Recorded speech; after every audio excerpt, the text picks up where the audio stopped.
Hello everyone, कैसे हैं आप सभी। Rajasthan economic survey chapter second कृषि एवं समन्वित क्षेत्र के बारे में हम डिस्कस कर रहे हैं। और आज का हमारा जो मेन टॉपिक है वो राज्य भंडारण निगम से संबंधित में है। अब राज्य भंडारण निगम के क्या कार्य हैं और प्रेजेंट टाइम में राजस्थान में स्टोरेज हाउस की जो फैसिलिटी है उसकी क्या सिचुएशन है उसको देखेंगे।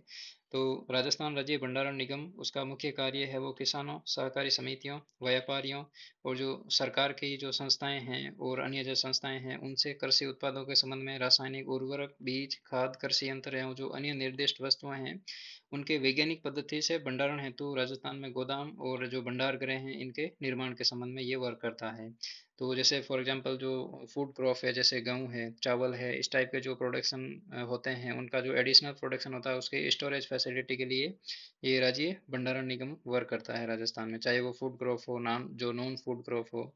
और जो दूसरे चाहे फल हो, फ्रूट्स हो, या दूसरी जो प्याज से संबंधित जो फसलें हैं, जो कृषि से संबंधित जो भी प्रोडक्टिविटी है उनके स्टोरेज फैसिलिटी के लिए ये वर्क करता है। और जो एडिशनल इनपुट्स है जैसे रासायनिक उर्वरक हो गया, बीज हो गया, खाद हो गया, कृषि यंत्र, यानी जो जो जो टेक्नोलॉजिकल इनपुट्स है वो भी मतलब उनके रखरखाव के लिए भी स्टोरेज फैसिलिटी की दिशा में ये वर्क करता है। अब राजस्थान में स्टोरेज फैसिलिटी का पॉइंट ऑफ व्यू से जो स्टेटस है उसको देखें तो राजस्थान राज्य में 31 जिलों में औसतन जो भंडारण क्षमता है वो 16.08 लाख मैट्रिक टन की है। यानी 31 डिस्ट्रिक्ट में औसतन भंडारण क्षमता 16.08 लाख मैट्रिक टन है। और राजस्थान में प्रेजेंट टाइम में 93 भंडार गृह संचालित हो रहे हैं, वर्क कर रहे हैं, एक्टिवली वर्क कर रहे हैं। और नवंबर 2022 तक की बात करें, यानी वित्तीय वर्ष 2022-23 में जो नवंबर 2022 तक की बात करें तो जो एवरेज उपयोगिता भंडारण क्षमता है राजस्थान में वो 6.76 लाख मैट्रिक टन रही है। यानी 16.08 लाख मैट्रिक टन की यूज कितनी हुई है, 6.76 लाख मैट्रिक टन यूज हुई है। तो ये परसेंटेज कितना है, लगभग 43% के आसपास यूटिलाइज कर रहे हैं। यानी जो एवरेज भंडारण क्षमता है राजस्थान में उसका 43% यूज कर रहे हैं। ठीक है। अब यहाँ पे इंडेक्स है 2.10। ये राजस्थान राज्य भंडारण व्यवस्था निगम की उपलब्धियां यानी जो अचीवमेंट है उनके बारे में बात कर रहा है। यहाँ पे 2018-19 से 2020-22 तक के डाटा दे रखे हैं। तो औसत भंडारण क्षमता लाख मैट्रिक टन में है आपकी 2018-19 में 14.84 थी। वहीं पे ये प्रेजेंट टाइम में 15.90 है। ठीक है, 2022-23 में, नवंबर 2022-23 तक की बात कर रहे हैं।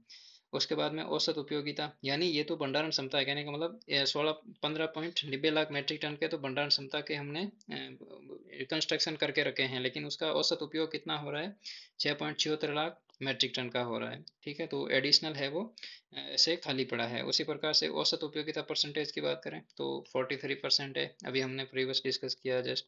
और भंडारण क्षमता का निर्माण है वो मैट्रिक टन में है। ठीक है, वो कितना है, 2.39 लाख मैट्रिक टन का है। ठीक है, तो भंडारण क्षमता का जो निर्माण है राजस्थान में वो ऑल ओवर ध्यान रखना है, एग्जाम के पॉइंट ऑफ व्यू से इंपॉर्टेंट है। 2.39 लाख मैट्रिक टन का है और भंडार गृहों की संख्या 93 है। ठीक है, तो ये बेसिकली डाटा है हमें। एक तो औसत भंडारण क्षमता 15.90 लाख मैट्रिक टन, औसत उपयोगिता 6.76 लाख मैट्रिक टन, औसत उपयोगिता परसेंटेज 43%। और भंडारण क्षमता का निर्माण है वो राजस्थान में 2.39 लाख मैट्रिक टन का है और भंडार गृहों की संख्या कितनी है, वो आपकी 93 है। तो ये इंपॉर्टेंट है, बट जो राजस्थान राज्य भंडारण निगम है उसके पॉइंट ऑफ व्यू से ये डाटा इंपॉर्टेंट है। अब नेक्स्ट इंपॉर्टेंट जो पशुपालन के संबंध में जो टॉपिक है, इकोनॉमिक सर्वे चैप्टर सेकंड का जो पार्ट है उसमें जो कृषि एवं एलाइड एक्टिविटीज होती है, संबंध क्षेत्र है, उसमें पशुपालन के संबंध में दे रखा है। तो राजस्थान में 2022-23 का जो पशुपालन के संबंध में क्या स्टेटस है एक बार उसको देखेंगे। कि यहाँ पे शुरुआत में कुछ बेसिक चीज़ें दे रखी है, राजस्थान के क्लाइमेट और जो फिजियोग्राफिक डिवीजन है उसके पॉइंट ऑफ व्यू से पशुपालन के संबंध में जो भी नस्लें हैं, जो भी डाइवर्सिटी है पशुपालन के संबंध में उसका दे रखा है, बेसिक चीज़ें हैं। अब यहाँ पे है कि राजस्थान पशु संपदा के समर्थ जो राजस्थान है वो पशु संपदा की दृष्टि से समृद्ध राज्य है। यानी राजस्थान में पशुओं की विविधता है, चाहे वो हर प्रकार के, जैसे गोवंश हो गए, भेड़ हो गया, बकरी है, घोड़ा है, ऊंट है, ये सभी प्रकार के यानी जो सर्वोत्तम नस्लें हैं वो राजस्थान में उपलब्ध है। उसी प्रकार से राज्य में शुष्क क्षेत्र में दूध देने वाली उन्नत नस्लें जैसे राठी, गिर, साहिवाल, थारपारकर है। वहीं पे दूध और खेती यानी मिल्क प्रोडक्शन और एग्रीकल्चरल एक्टिविटीज के पॉइंट ऑफ व्यू से कांकरेज है। और जो हरियाणवी नस्लें हैं राजस्थान में वो है। उसी प्रकार से जो हरियाणवी नस्ल की गोवंश है वो है। उसी प्रकार से नागौरी और मालवी की संकर नस्लें भी प्रचुर मात्रा में है। ठीक है, तो ये बेसिक चीज़ें हैं। अब जो राजस्थान में पशु गणना 2019 2019 में जो पशु गणना हुई है उसके पॉइंट ऑफ व्यू से पशुधन का क्या डाटा है, एक बार उसको देखते हैं। अब यहाँ पे राज्य के कुल 568.01 लाख पशुधन है, यानी राजस्थान में कितने हैं, 568.0 लाख पशुधन है, ठीक है। उसी प्रकार से 146.23 लाख कुक्कुट है, यानी पशुधनों की संख्या कितनी है, 568.01 लाख पशुधन है।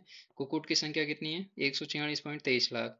वहीं पे देश के कुल पशुधन का 10.60% राजस्थान में उपलब्ध है, यानी एरिया की बात करें हम, ठीक है, एरिया कितना है, 10.40% है, ठीक है, ऑल ओवर इंडिया का। उसी प्रकार से पशुधन की बात करें, ठीक है, पशुपालन लाइव स्टॉक की बात करें तो ये कितना है, ठीक है, ये आपका लगभग 10.60% है, ठीक है। तो एरिया कितना है, 10.40% है, और पशुधन कितना है, 10.60%। तो ये लगभग दोनों सिमिलर है। उसी प्रकार से यहाँ पे जो नस्लों के हिसाब से बात करें तो देश में मतलब देश का 7.24% तो गौवंश है, और उसी प्रकार से भैंसों की बात करें तो 12.47% है, और बकरियों की बात करें तो 14% है। भेड़ की बात करें तो 10.64% है। 84.43% ऊँट उपलब्ध है राजस्थान में। जो मैक्सिमम परसेंटेज है राजस्थान में वो ऊँटों का है, 84.43% है। उसी प्रकार से गौवंश की बात करें तो 7.24%, भैंस की बात करें तो 12.47% है, बकरियों का 14%, और भेड़ से संबंधित है 10.64% है, ठीक है। तो ये इंपॉर्टेंट है। उसके बाद में राष्ट्रीय उत्पादन में वर्ष 2020-21 में राज्य का योगदान दूध उत्पादन में 14.63% और ऊन उत्पादन में 42.45% रहा है, ठीक है। तो ये इंपॉर्टेंट है, ये भी ध्यान रखना कि राष्ट्रीय उत्पादन में यानी ऑल ओवर इंडिया की बात करें 2020-21 की, तो इसमें मिल्क प्रोडक्शन में राजस्थान का जो शेयर होल्डर है वो 14.63% का है। वहीं पे ऊन यानी वुलन प्रोडक्शन का है 42.45%। तो यहाँ पे ऊन का प्रोडक्शन ज़्यादा है as compared to milk production, तो ये ध्यान रखना है। अब यहाँ पे नेक्स्ट है राज्य में पशु चिकित्साएं संस्थाएं, तो ये इतना इंपॉर्टेंट नहीं है। बहुउद्देशीय पशु चिकित्सा संस्थाएं राजस्थान में 38 है, ठीक है। तो यहाँ पे यदि एग्जाम में आ जाए तो डिस्ट्रिक्ट के पॉइंट ऑफ व्यू से अभी तो डिस्ट्रिक्टों की संख्या 50 हो गई है, लेकिन इस इकोनॉमिक सर्वे के अकॉर्डिंग पूछे तो ये 38 है, ठीक है। तो हम कभी कभी 33 के 33 नंबर जो मतलब 33 डिस्ट्रिक्ट है राजस्थान में उसको लेकर कंफ्यूज हो जाते हैं, तो ये ध्यान रखना यहाँ पे 38 है, ठीक है। उसके बाद में नेक्स्ट इंपॉर्टेंट जो दुग्ध उत्पादन के संबंध में 2018-19 में 23,668 टन राजस्थान में दुग्ध उत्पादन हुआ था, वो 2021-22 में बढ़कर 33,265 टन हो गया। तो ये आपका जो ओवरऑल ग्रोथ है वो मिल्क प्रोडक्शन में 40.55% हुई है।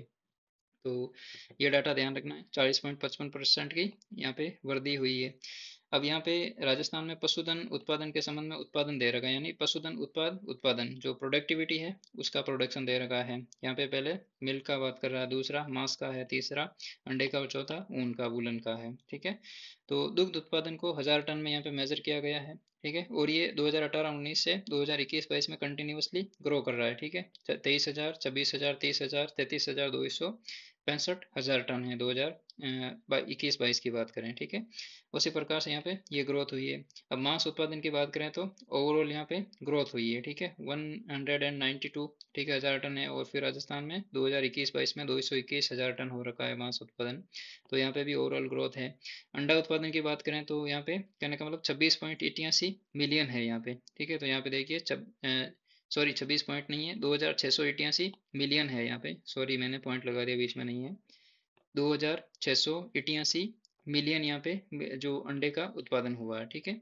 और उसी प्रकार से ये अंडे का उत्पादन में यहाँ पे ग्रोथ हुई है। और ऊन उत्पादन की बात करें तो लाख किलोग्राम में देख रहा है, यानी 156 लाख किलोग्राम का राजस्थान में ऊन का प्रोडक्शन हुआ है। और जो प्रीवियस है उसके पॉइंट ऑफ व्यू से देखा तो यहाँ पे डिक्लाइन हुआ है ऊन उत्पादन में, तो ऊन उत्पादन में डिक्लाइन हुआ है। और ऑल ओवर दूसरे की बात करें तो यहाँ पे ग्रोथ हुई है, तो ये ध्यान रखना, दुग्ध, मांस और अंडे में तो ओवरऑल ग्रोथ हुई है, ठीक है, और ऊन उत्पादन में डिक्लाइन हुआ। तो ये एक जो इम्पोर्टेंट डाटा है याद रखने हैं। अब नेक्स्ट यहाँ पे पशुओं के रोग नियंत्रण हेतु वर्ष 2022-23 में 182.29 लाख टीकाकरण किए गए हैं, ठीक है। तो टीकाकरण की बात कर ले बेसिकली तो ये 182.29 लाख टीकाकरण हुए हैं आज राजस्थान में 2022-23 तक, ठीक है। ये नहीं, जो वित्तीय वर्ष 2022-23 है इसमें 182.29 लाख टीकाकरण हुए हैं राजस्थान में। अब यहाँ पे नेक्स्ट है भारत सरकार के राष्ट्रीय पशुधन मिशन, यानी जो गवर्नमेंट ऑफ इंडिया का राष्ट्रीय पशुधन मिशन है उसके अंतर्गत राजस्थान में भेड़ और बकरी वंश की नस्ल सुधार योजना संचालित की जा रही है। यानी एग्जाम में क्वेश्चन पूछ लेंगे कि राष्ट्रीय पशुधन मिशन के तहत राजस्थान की कौन सी जो नस्लें हैं उनका सुधार के लिए उनको इस योजना के अंतर्गत शामिल किया गया, तो वो भेड़ और बकरी है। ठीक है।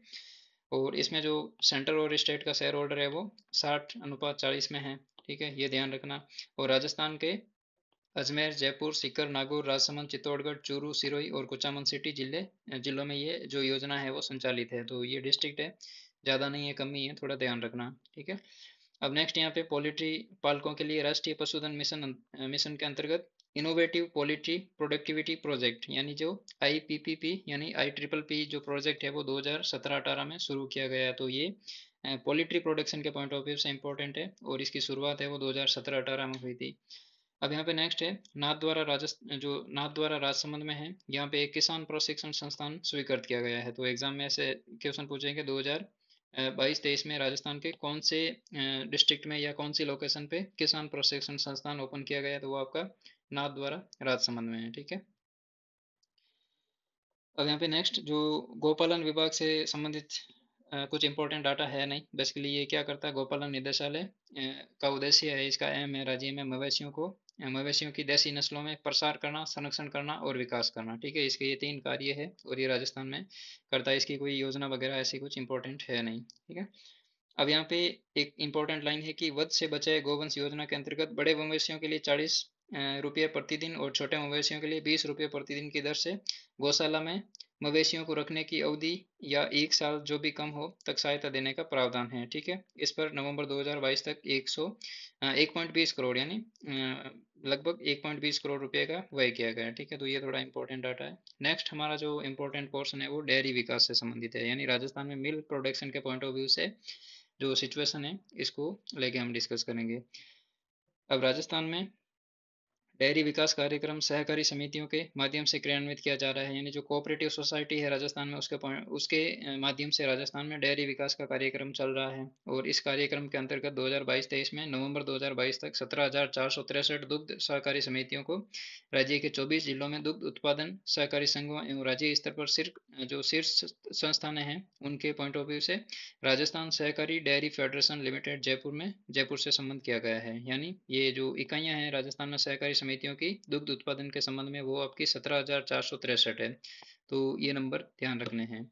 अब यहाँ पे जो राजस्थान सहकारी डेयरी फेडरेशन का जो हेडक्वार्टर है वो ध्यान रखना जयपुर में है। ठीक है, तो ये है।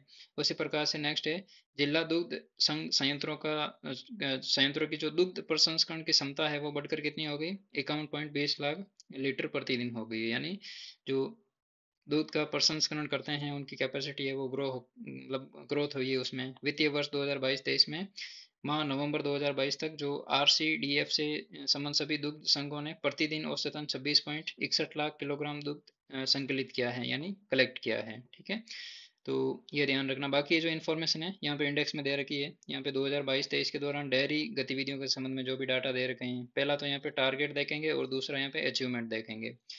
तो औसतन दुग्ध संकलन की बात करें यानी कलेक्शन की बात करें तो वो कितना रहा, ये आपका टारगेट रखा था 34.32 लाख किलोग्राम प्रतिदिन, यानी एक दिन में 34.32 लाख किलोग्राम दूध का संकलन करने का टारगेट रखा था। और किया कितना एक्चुअली में 26.61 लाख किलोग्राम प्रतिदिन किया है। ठीक है, तो टारगेट 34.32 रखा था और जो अचीवमेंट है वो 26.61 लाख किलोग्राम हुआ है। उसी प्रकार से औसतन दुग्ध विपणन का जो टारगेट है वो कितना रखा था, 25.45 लाख लीटर प्रतिदिन रखा था। उसी प्रकार से उपलब्धि कितनी है, 22.77 लाख लीटर प्रतिदिन है। ठीक है, तो यहाँ पे किलोग्राम है और यहाँ पे लीटर है, यहाँ पे थोड़ा कंफ्यूजिंग है, ध्यान रखना। और नेक्स्ट यहाँ पे कुछ इंपॉर्टेंट है नहीं। ठीक है, ये दो दो चीजें ध्यान रखनी, औसतन दुग्ध संकलन का और जो औसतन दुग्ध विपणन का है यानी कलेक्शन का और डिस्ट्रीब्यूशन की, दो चीजें ध्यान रखनी है। अब यहाँ पे नेक्स्ट है जो सुरक्षा कवच बीमा योजना है, इसका जो छठा चरण है इसमें क्या सिचुएशन है कि व्यक्तिगत दुर्घटना बीमा योजना 1 जनवरी 2022 से लागू की गई है राजस्थान में। यानी राज सरस सुरक्षा कवच बीमा योजना, इसमें मतलब छठा चरण है, इसकी शुरुआत कब हुई, 1 जनवरी 2022 को शुरू हुई थी।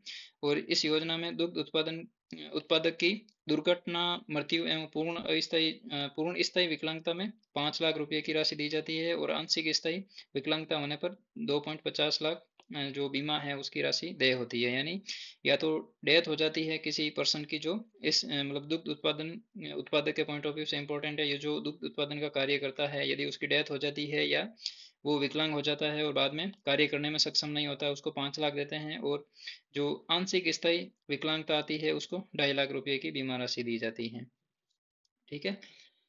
नेक्स्ट आपका सरस सामूहिक आरोग्य बीमा योजना। अब इसमें क्या है कि जिला दुग्ध उत्पादक सहकारी संघों द्वारा सरस सामूहिक आरोग्य बीमा योजना का 17वां चरण है वो 15 अक्टूबर 2022 को प्रारंभ किया था। तो ये ध्यान रखना कि सरस सामूहिक आरोग्य योजना का 17वां चरण कब स्टार्ट किया है, 15 अक्टूबर 2022 को। उसी प्रकार से मुख्यमंत्री दुग्ध उत्पादक संबल योजना। अब इसमें क्या है कि 2022-23 में दुग्ध उत्पादकों को रुपया 5 प्रति लीटर की दर से अनुदान राशि स्वीकृत की जाती है। तो ये ध्यान रखना, अभी संबल योजना काफ़ी चर्चा में चल रही है, चाहे वो दुग्ध उत्पादन से संबंधित हो, विद्यार्थी से संबंधित हो। ठीक है। तो मुख्यमंत्री दुग्ध उत्पादक संबल योजना में क्या है, 5 रुपया प्रति लीटर जो दर की अनुदान राशि स्वीकृत की गई है 2022-23 के लिए। तो यह है इंपॉर्टेंट। अब नेक्स्ट हमारा पोर्शन है मत्स्य से संबंधित, यानी जो राजस्थान में फिशरीज जो एक्टिविटीज है उनके पॉइंट ऑफ व्यू से बात करें तो यहाँ पे केंद्रीय मत्स्य की शिक्षण संस्थान है वो मुंबई में है, 2010 में इसको स्थापित किया गया। तो पहली बात तो यही इंपॉर्टेंट है कि केंद्रीय मत्स्य की जो शिक्षण संस्थान है वो कहाँ पे है, तो ये मुंबई में है। स्थापना कब हुई, 2010 में। तो इसने एक सर्वे किया था, यानी केंद्रीय मत्स्य की शिक्षण संस्थान ने सर्वे किया था और इसने बताया था कि राजस्थान में, यानी राज्य की बात करें पर्टिकुलर राजस्थान की, तो इसने बताया था कि जो 80,000, ठीक है, 80,000 मीट्रिक टन से अधिक वार्षिक मत्स्य उत्पादन की क्षमता है, यानी जो राजस्थान में मत्स्य उत्पादन की कैपेसिटी है वो कितनी है, 80,000 मैट्रिक टन की। अब ये यहाँ पे इसने कैपेसिटी बताई है।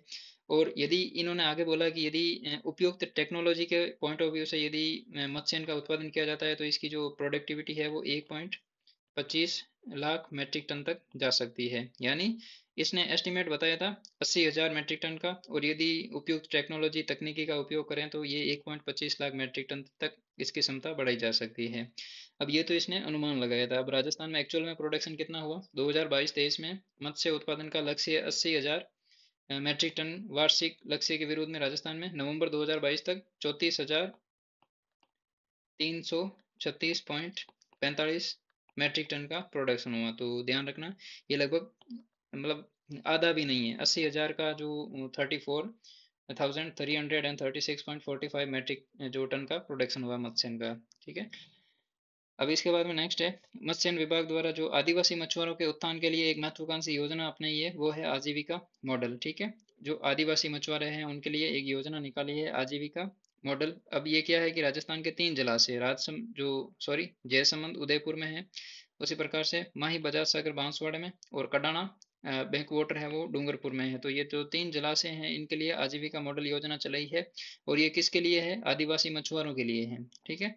अब यहाँ पे नेक्स्ट है राष्ट्रीय कृषि विकास योजना, यानी RKVI। इसके अंतर्गत मत्स्य प्रसंस्करण से होने वाले नुकसान को कम करने के लिए, यानी जो मत्स्य से संबंधित एक्टिविटीज है उनके अंतर्गत जो नुकसान होता है, यानी मछलियां पकड़ी और टाइम पे उनको मार्केट नहीं पहुंचाया तो बीच में उनका जो प्रोडक्ट है वो वेस्ट हो गया, तो इसके पॉइंट ऑफ व्यू से क्या है कि राष्ट्रीय कृषि विकास योजना के अंतर्गत ये योजना चल रही है। अब ये राजस्थान में यहाँ पे मत्स्य लैंडिंग केंद्र बनाए गए हैं। तो ये कितने हैं, कहाँ पे देखना एक बार, रामसागर धौलपुर में है, बिशलपुर टोंक में है, राणा प्रताप सागर राउतपाटा में है, जवाईबाद पाली में है, और जयसमंद आपका उदयपुर में है। ठीक है। तो टोटल नंबर कितने हो गए, रामसागर एक है, बिशलपुर दो, राणा प्रताप सागर तीन, जवाईबाद चार है, और जयसमंद पाँच है। ठीक है।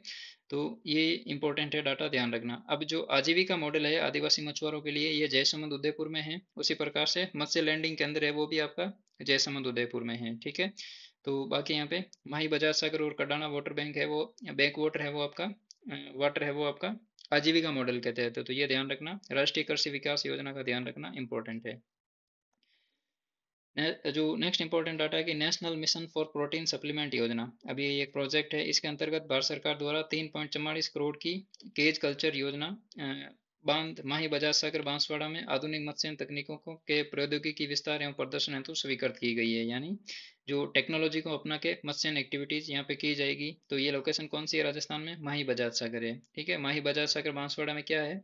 National mission for protein supplement योजना के तहत यहाँ पे जो तकनीकी के प्रौद्योगिकी विस्तार एवं प्रदर्शन हेतु मत्स्यन के लिए एक योजना संचालित की जा रही है। अब यहाँ पे नेक्स्ट है बिसलपुर बांध टोंक में है। ठीक है, बिसलपुर बांध में सजावटी मछली प्रजनन इकाइयों एवं जो एक्वेरियम गैलरी है इसको स्थापित की गई है। ठीक है, तो ये इंपॉर्टेंट डाटा है। अब यहाँ पे राजस्थान में मत्स्य उत्पादन के पॉइंट ऑफ व्यू से 2.14 जो इंडेक्स है, एक बार इसको देखते हैं। मत्स्य उत्पादन मैट्रिक टन में बोला है और मत्स्य बीज उत्पादन मिलियन फ्राई बोला है। ठीक है, तो यहाँ पे नवंबर 2022 जो 22-23 का जो इकोनॉमिक ईयर है, जो फाइनेंशियल ईयर है, ये आपका नवंबर 2022 तक का डाटा शो कर रहा है। तो 18-19 से लेके 2022-23 तक की बात कर रहा है। अब यहाँ पे मत्स्य उत्पादन की बात करें तो ये 18-19 में कितना था? लगभग आपका 55,848.99 मीट्रिक टन था। ठीक है, उसी प्रकार से 2022-23 में कितना हो गया? 34,336.45 मीट्रिक टन हुआ है। ठीक है, तो यहाँ पे ओवरऑल जो डिक्लाइन हुआ है। ठीक है, यदि 2018-19 से 18-19 के पॉइंट ऑफ व्यू से बात करें तो डिक्लाइन हुआ है, लेकिन 2021-22 के जो वित्तीय वर्ष है उसके पॉइंट ऑफ व्यू से देखें तो यहाँ पे भी डिक्लाइन हुआ। ठीक है, तो यहाँ पे डिक्लाइन ज़्यादा हुआ 2021-22 में। यहाँ पे 65,693.92 मीट्रिक टन था 2021-22 में। ये 2022-23 में कितना हो गया? 34,336.45 मीट्रिक टन हो गया है। अब यहाँ पे मत्स्य बीज के उत्पादन के संबंध में बात करें तो ये भी यहाँ पे डिक्लाइन हुआ है। जो प्रीवियस 2021-22 में 1181.40 मिलियन फ्राई था, और यहाँ पे ये 2022-23 में 958.31 मिलियन फ्राई हो गया। तो ये चीज़ भी ध्यान रखनी है।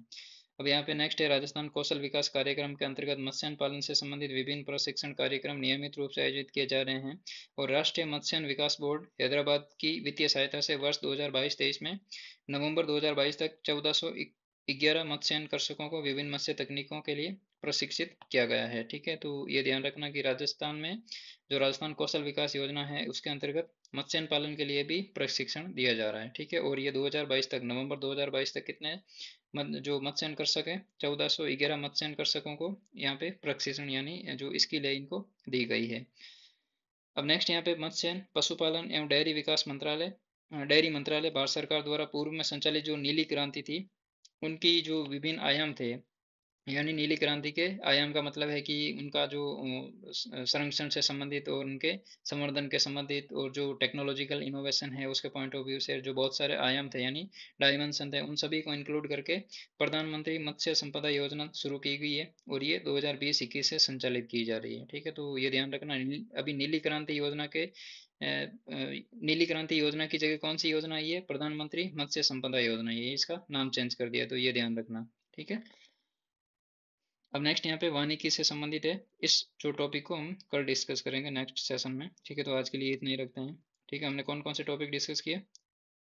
पहला हमने मत्स्यन को देखा था, जो फिशरीज एक्टिविटी है राजस्थान में उसके पॉइंट ऑफ व्यू से। फिर हमने डेयरी विकास के बारे में देखा है। उसके बाद में गोपालन विभाग में ऐसी कोई इंपॉर्टेंट स्कीम नहीं थी, प्रोजेक्ट नहीं था और डाटा नहीं था। ठीक है, डाटा है लेकिन इतना इंपॉर्टेंट नहीं है। उसी प्रकार से हमने जो नेक्स्ट इंपॉर्टेंट पशुपालन के संबंध में देखा था, और शुरुआत में हमने राज्य भंडारण निगम के बारे में जो इसके कैपेसिटी है वर्तमान में राजस्थान में और इनकी उपलब्धियां अचीवमेंट है उनको डिटेल से डिस्कस किया था।